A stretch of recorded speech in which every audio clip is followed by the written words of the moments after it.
Get on the horn and see what you can find out. Captain Dane had Lou frazzled. Lou compared Dane's attitude to the weather outside. Bleak, nasty, and unforgiving. Lou's mind went blank as he fumbled with the dials. The aircraft hit an air pocket, dropped with a jolt, and then leveled out, vibrating from the turbulent air mass. Passengers reached into the pockets attached to the seats in front of them and seized the airsick bags. As luck would have it, the airline provided an abundant supply. Those who weren't barfing were pale with fright, even the seasoned flyers. Captain John Millingham, a Czech airman for Benton Air, sat in the first row of the passenger section, as the aircraft did not have a jump seat in the cockpit, and he had been furnished with a headset installed specifically for instructors and FAA inspectors, through which he could listen to the cockpit crew. Dressed in his pilot's uniform, he was on his way to Chicago to fly a trip. The passengers looked at him for reassurance. He turned and smiled at the woman seated next to him. Her face was as white as the airsick bag she clutched. In the cockpit, the pilots struggled to keep the aircraft smooth for the passengers. Lou's eyes scanned the instrument panel. "Captain, the altimeter!" "What about it?" Dane's voice had lost its edge. Lou looked at Dane. The captain's body, too large for the seat, dripped with sweat. Even though the captain was a pain to work with, his experience and cool composure under pressure reassured the crew. If he looked nervous, they were in trouble.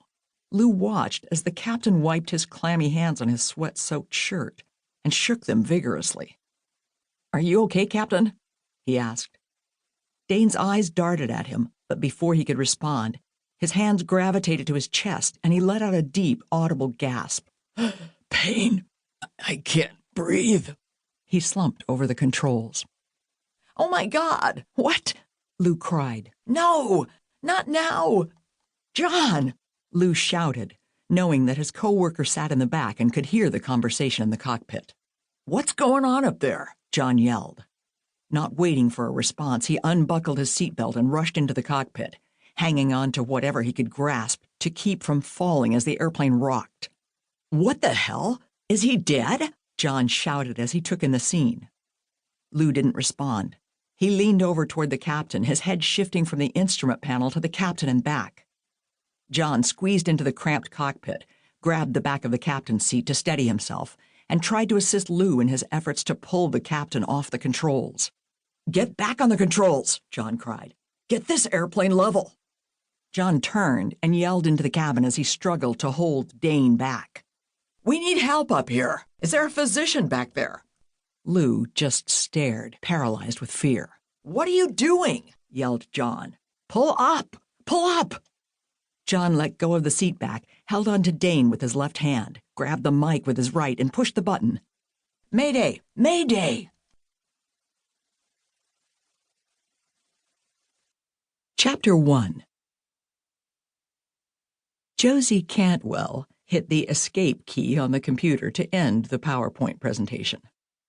That's it for today. To sum it up, we are on the brink of a severe pilot shortage, and we need to get more creative and proactive. You can't build a pilot pool overnight. We've seen the number of qualified pilots dwindle for years, and until now, no one would take responsibility. Everyone needs to step up to the plate. Many of you are starting to cancel flights because you can't fill your classes. And this is the tip of the iceberg. Thanks for your participation and great input. We will pick up on this next month back in D.C. Josey closed her computer just as Ed Murphy, her co-facilitator from the Federal Aviation Administration, approached her from the other side of the small, cramped room. "Who did you piss off this time, Josey?" Ed quipped, pointing to the brace on Josey's left hand. "Another scuffle with a renegade pilot. Every time I see you lately, you seem to have some part of your torso in a bandage." "I wouldn't go there if I were you," Brad Smith said with a hint of humor in his voice. Embarrassed by the inquiry, Josey felt a hot flash ascend up her neck to blend with her thick curly red hair. She simply smiled, shrugged her shoulders, and changed the subject. "Thanks again for having the meeting in Fort Worth," she said to Ed. "It's a nice break from going to D.C. I also wanted you to meet Brad since we just teamed up, and I need him to be in the loop on my projects." Josey had just finished facilitating a meeting before an FAA